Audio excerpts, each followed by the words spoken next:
Vídeos antigos de Bolsonaro participando de eventos da maçonaria. Vídeos que voltam a circular nas redes sociais repletos de mensagens que questionam as relações do candidato à reeleição com o cristianismo. Uma estratégia de deslegitimação religiosa que é muito usada pelo próprio bolsonarismo, que costuma espalhar boatos e fazer montagens para associar o Lula ao diabo. A campanha presidencial do segundo turno começou. Eu sou a Suzana Souza e esse é o Durma Com Essa, o podcast de notícias do Nexo.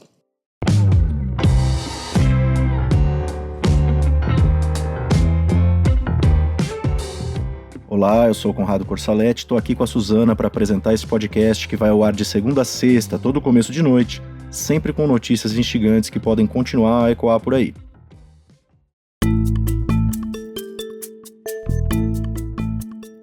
Terça-feira, 4 de outubro de 2022. Dia em que as redes sociais foram tomadas por vídeos e imagens que associam Bolsonaro à maçonaria e ao satanismo. Parte disso começou quando André Janones, deputado federal do Avante, apoiador de Luiz Inácio Lula da Silva e integrante da campanha do petista ao Planalto, compartilhou em suas redes sociais um vídeo antigo de Bolsonaro no evento maçom. As imagens não têm data exata, mas provavelmente são de alguns anos atrás, quando Bolsonaro ainda não era presidente, mas já estava circulando pelo país para tentar chegar ao Palácio do Planalto em 2018. O então deputado está discursando numa loja maçônica adornada com os seus símbolos tradicionais. No discurso do evento maçom, o Bolsonaro fala sobre corrupção, sobre ideologização, de estar saindo da zona de conforto para poder investigar, abre aspas, quais são os grandes problemas do país, fecha aspas. Outro vídeo, este datado de 2014, também circulou nesta terça-feira. Nele, o Bolsonaro está com o general Augusto Heleno numa loja maçônica do Distrito Federal, num evento de comemoração dos 50 anos do golpe militar de 1964. A maçonaria é uma confraria mundial, portanto não é uma religião, mas tem muito do caráter fraternal que há numa igreja ou num templo, por exemplo. Ela teve origem na Idade Média e tem uma representação significativa no Brasil. Desde lá atrás, na Idade Média, o cristianismo liga a maçonaria ao satanismo e costuma propagar um discurso contrário à confraria. O Janones, da campanha do Lula, ao publicar o vídeo, associou Bolsonaro ao satanismo. É por isso que o vídeo fez tanto barulho nas redes sociais e também nos grupos de apoio ao presidente do WhatsApp e do Telegram. Por causa desses vídeos, o tema da maçonaria foi um dos assuntos mais comentados do Twitter durante a tarde.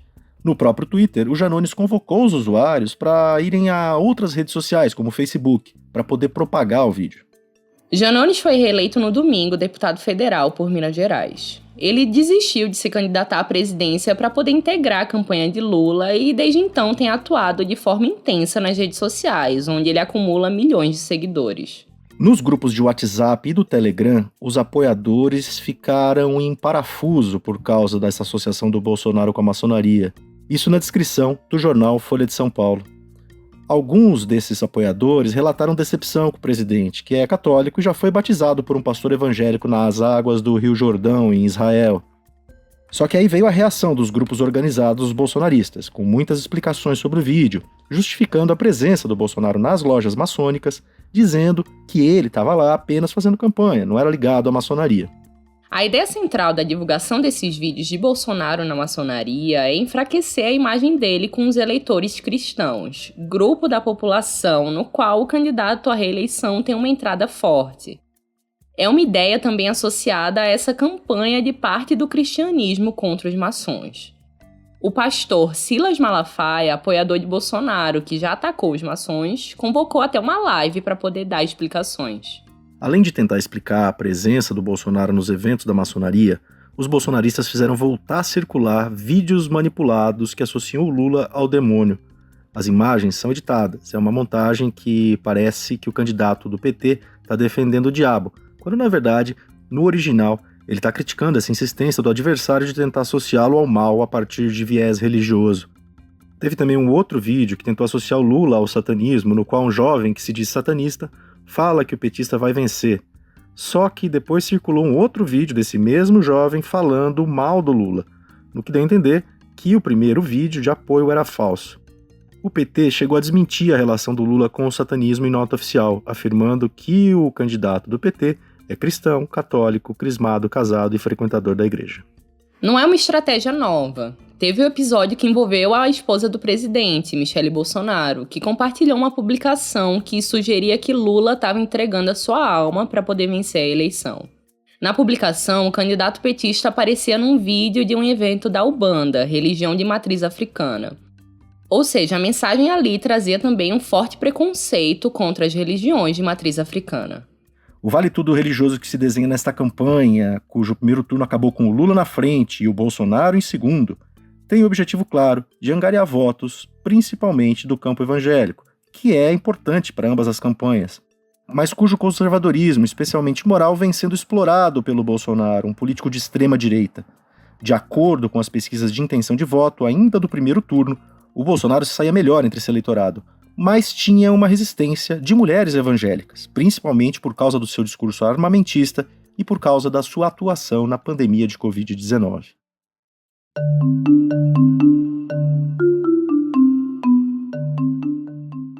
O uso da religião como arma de disputa política é antigo. Ele começou a ficar mais evidente em 2010, na campanha presidencial daquele ano. Em 2018, Bolsonaro fez campanha muito associado a esse discurso. Seus apoiadores espalhavam que Lula ia fechar igrejas, algo que vem sendo repetido de novo em 2022. A ideia de bem contra o mal, que muito tem a ver com a dualidade do cristianismo de céu e inferno, aliás, é uma figura carimbada da campanha bolsonarista. Porque por muitos anos, por muito tempo, aquele lugar foi um lugar consagrado a demônios. Consagrados a demônios, cozinha consagrada a demônios, planalto consagrado a demônios e hoje consagrado ao Senhor Jesus. Consagrado ao Senhor Jesus. Ali eu sempre falo para ele, quando eu entro na sala dele e olho para aquela cadeira, eu falo, essa cadeira é do presidente maior, é o rei que governa esta nação. Essa que você ouviu foi a primeira-dama Michele Bolsonaro, num discurso ainda na pré-campanha, em agosto. A Michele, que é evangélica, assumiu a missão de tentar angariar votos do público evangélico pró-Bolsonaro e, principalmente, para melhorar a imagem do presidente junto às mulheres evangélicas. A notícia falsa de que Lula vai fechar igrejas foi propagada em 2022 pelo deputado federal Marco Feliciano, do PL de São Paulo, que é pastor e apoiador de Bolsonaro. No começo do ano, circulou um outro conteúdo falso com esse mesmo teor de desinformação religiosa associada a Lula. Nesse caso, um vídeo editado dava a entender que o candidato petista disse que, caso eleito, iria conversar com o Supremo para poder censurar padres e pastores. Em 2021, uma outra fake news circulava falando que Lula teria ameaçado pregadores. Isso para citar os casos que tiveram mais repercussão. Segundo o colunista Lauro Jardim, do jornal O Globo, o Bolsonaro destacou uma força-tarefa evangélica a fim de tentar virar voto no Nordeste, região em que o Lula teve um alto desempenho no domingo, na votação do primeiro turno.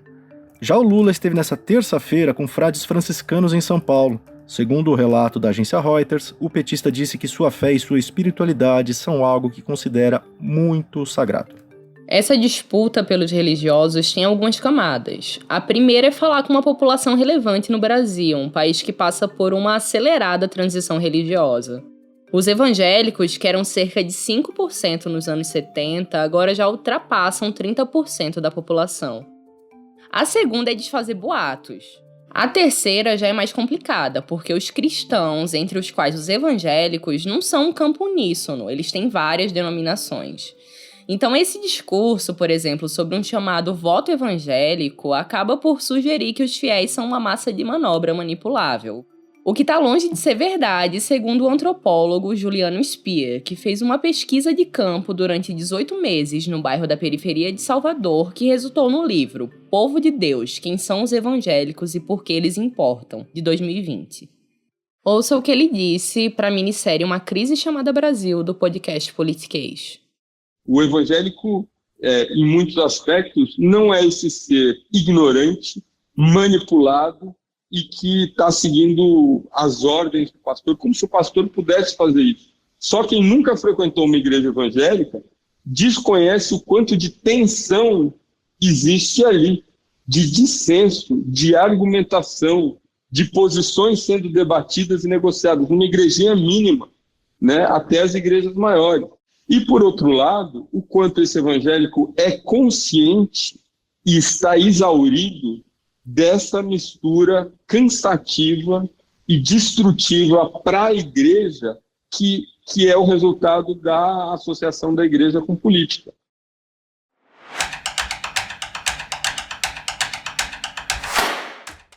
Os números oficiais mostram um congresso mais diverso no Brasil a partir de fevereiro de 2023.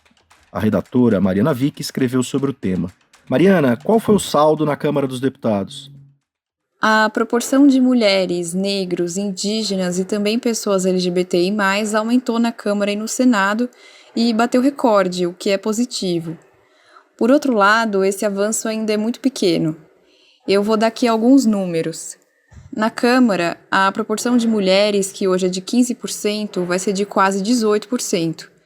Lembrando que o percentual de mulheres na população brasileira é muito maior, de 52%. Já a proporção de negros na Câmara vai ser de 26%, enquanto o percentual de negros no Brasil é de 54%. E em menor quantidade, a gente também vai ter mais indígenas na Câmara. Hoje a gente só tem uma, que é a Joênia Wapichana, que foi eleita em 2018 pela Rede em Roraima. Agora a gente vai ter 5, incluindo nomes como a Sônia Guajajara, que foi candidata à vice-presidência em 2018 e agora foi eleita pelo PSOL em São Paulo. A gente também vai ter 4 pessoas da comunidade LGBTI+, na Câmara, incluindo as 2 primeiras deputadas federais trans da história do Brasil. São elas a Érica Hilton, do PSOL de São Paulo, e a Duda Salaber, do PDT de Minas Gerais. Esses são avanços importantes, mas as pessoas com quem eu conversei disseram que esperavam mais, porque houve muitas iniciativas dos movimentos sociais para promover candidaturas diversas nessa campanha. No fim, o político médio que entrar no Congresso em 2023 ainda vai ser um homem branco. E Mariana, o que explica esse aumento pequeno? Apesar de a população e o sistema eleitoral estarem valorizando cada vez mais a representatividade na política, ainda existem muitas limitações para eleger as candidaturas de mulheres, negros, indígenas e pessoas LGBTI+. O Brasil tem uma cota de vagas e de financiamento para mulheres. Todo partido precisa lançar 30% de candidaturas de mulheres em toda eleição e também reservar 30% das verbas de campanha para elas. Mas as regras são frágeis e permitem, por exemplo, que as legendas criem candidatas laranjas, que são aquelas mulheres que não querem ou nem sabem que estão concorrendo à eleição, mas são lançadas para cumprir a cota. No caso do financiamento, nesse ano o Congresso anistiou os partidos que não deram os 30% de verba de campanha para mulheres na eleição passada. Ou seja, não parece haver punição para as legendas que não cumprem as regras, o que não incentiva que essas candidaturas sejam promovidas. No caso das pessoas negras, existe uma cota de financiamento de candidaturas, mas não existe cota de vaga. Os partidos podem lançar poucos ou nenhum candidato negro. Além disso, uma pesquisa mostra que, embora os eleitores digam que querem eleger candidaturas diversas, esse ainda não é o critério mais importante na hora de votar.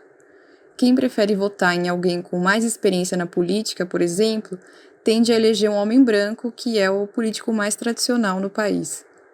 Os textos da Mariana você pode ler em nexojornal.com.br.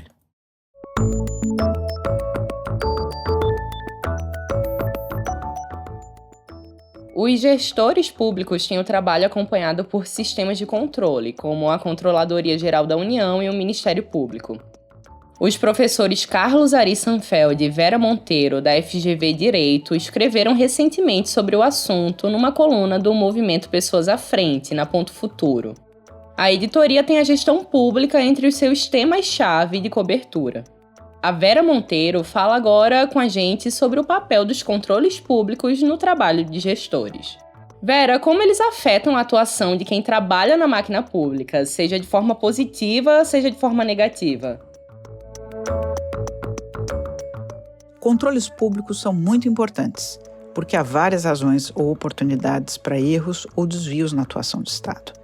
E é óbvio que é preciso combater os males, mas ampliar mais e mais o controle sem avaliar a sua eficiência e eficácia é um caminho muito perigoso.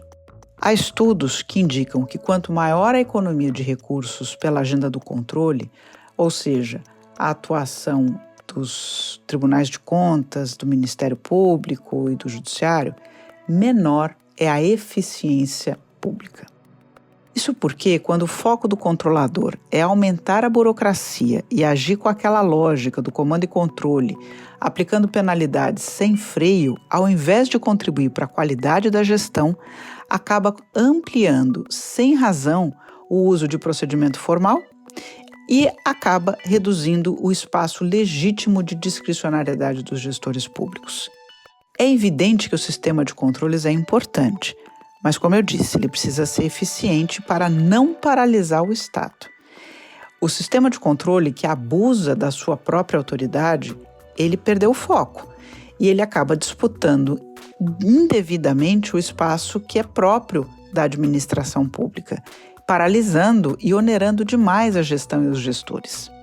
O argumento é o seguinte: a inércia e a aversão ao risco e a piora nas decisões administrativas têm, tanto quanto a desonestidade, efeitos muito severos sobre as políticas públicas. É importante que a gente tenha consciência disso para que a gente possa pensar e aprimorar os nossos controles públicos. A coluna da Vera e do Carlos você pode ler em nexojornal.com.br/.futuro.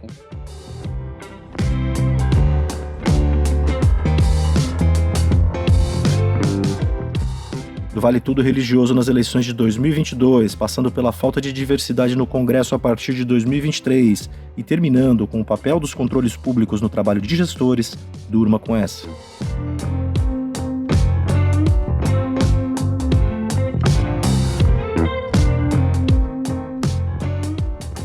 Com roteiro de Suzana Souza, produção de Conrado Corsaletti, participação de Mariana Vick e Vera Monteiro e edição de áudio de Luiz Serafim, termina aqui mais um Durma com Essa.